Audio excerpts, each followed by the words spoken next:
Hi there guys and girls, my name is Lategan and welcome back to the wild wonders of Southern Africa. In today's episode, I'm going to give you 5 must-know tips for an amazing safari. Now as a tour guide, I've been doing this for almost 10 years. I can give you a few tips that will make your safari the best safari you've ever had. Now if it's your first time as well, take note. Right guys, now tip number 1 is binoculars. It's not like a zoo setup where your animals are going to be close by. Some of these animals or birds or things might be quite far away. So what you should invest in is a pair of binoculars. Now there's a lot of binoculars on the market and I'm going to give you a few tips and hints on what you might need and what will suit your needs as a tourist. So the first one here is a small little 8x12 binoculars. Now they're the cheapest one on the market. You'll spend a couple of bucks on this, but they're not the best. Once they drop, yeah, they can break quite easily and it helps, but it doesn't really help you that much in the larger sense of it.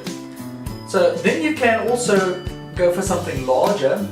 This is a little bit more expensive than the smaller one, but what I don't like about this one, if it gets a little bit of a slight bump or knock, inside there are small little mirrors. So if the mirrors shift just a tiny bit, your view goes and you cannot focus really well on what you see and it becomes a monocular instead of binoculars. Okay, so what I would suggest for you guys is rather spend a small amount.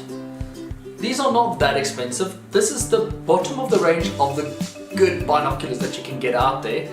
I spent, how much was this? This was about 1,500 Rand for this pair of binoculars, but I'm really happy with them. They've lasted now, I think it's 3.5 years, and this is an investment. It's really something that I use on a daily, weekly, monthly, yearly basis. So what I would suggest is go and look for something that is either 8 or 10 by 40. So I would recommend the 10 by 40 because it just allows a little bit more light in the front and you really can see a sharp image. Okay, so what I also have and what I can recommend for you guys if you're going on a hike as well and you want to take your binoculars with is this strap over here. It's not a neck strap, it's a back strap. So you wear it almost like a bra, and it's a hands-free kit, so you can have your backpack over that and you can still have your walking stick, whatever, in your hands. Your hands are free, so when you slip you can hold on to things. You don't have to hold on to your camera and things like that as well. That could be over your neck as well. So strap, good camera, 8 or 10 by 40. This is essential. That will just enhance your experience and I promise you, you will enjoy your safari a little bit more. Tip number 2 is you want to forever remember these amazing moments that you spend in the bush or on your safari. So obviously, you want to take a camera with. Now, there's a lot of small little compact digital cameras and they're pretty good, but they don't always have the range of well, up to 300 millimeters or something like that that you need. So a lot of people take their DSLR cameras with, like this one, but this one has got a small little 50mm zoom on. I will recommend this, take it with, but more for landscaping photographs. There's so many beautiful landscapes in Southern Africa that you will really enjoy this, but it's not really for taking pictures of animals that are further away than say 50 meters. So unless the animal is rubbing itself against your car or your vehicle or the safari truck, I won't recommend this. What I do recommend is you can invest in a little bit of a larger lens. I'm not saying you have to go and buy the biggest lens there is. Up to 300mm will be fine. This is a 400mm, so it's a little bit bigger than what you need for your typical safari. But for bird photography, this and bigger, can't go wrong with it. Now, cost. Obviously, you cannot all afford big lenses or big cameras but you can rent it. There's a lot of companies here in South Africa that rent out camera equipment. So if you know what you're doing with a camera and you're too afraid to bring your camera with you on safari, you can actually go and rent a camera, rent a lens, and take out a little bit of insurance on it. A company that I know that does that is Outdoor Photo.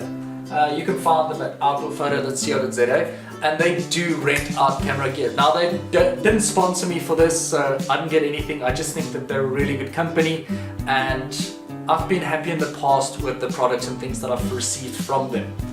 Okay, so that's tip number 2.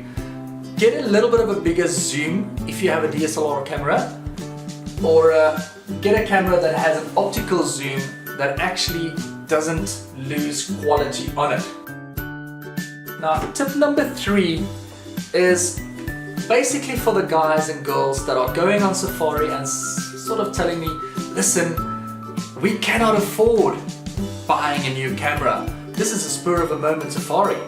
So we got binoculars, and that's about it. So what I want you guys to see is, if you take your binoculars and your small little compact camera if you have one, or your smartphone has the option of taking videos or photos.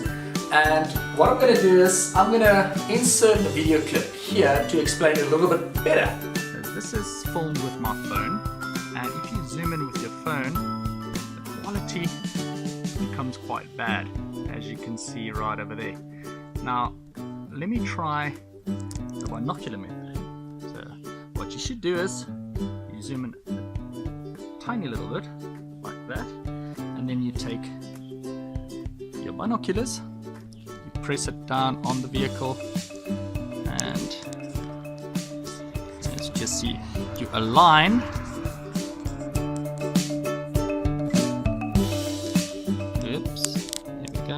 switch the flash off. Okay, so you align it. This can take a little bit of practice, but once you get it right, you can see now there's a tiny little spot there. So, ooh, and look at that, you have a Liaan. Now you can play around a little bit by zooming in a little bit more, and that takes away the U. And look at that, that works quite well, don't you think? So if the vehicle is standing still and you've switched off the engine, this works really, really well. Right guys, so that's tip number 3. Use your phone to take photos.